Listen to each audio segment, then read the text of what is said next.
Hi and hello mga kauzo! Dito tayo ngayon sa dining area kasama ang napakabait na si Mami at Nor.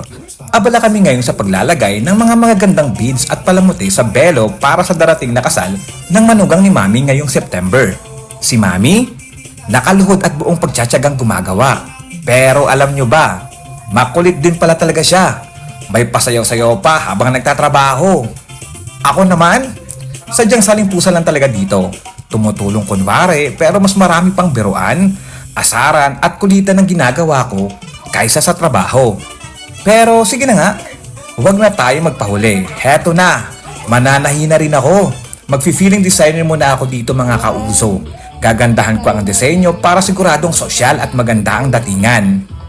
Ganito lang talaga kami, puno ng saya at tawanan habang naghahanda para sa espesyal na araw. Simpleng banding lang talaga ang mahalaga. Designer yan. Kita Designer niya. yan. Designer yan.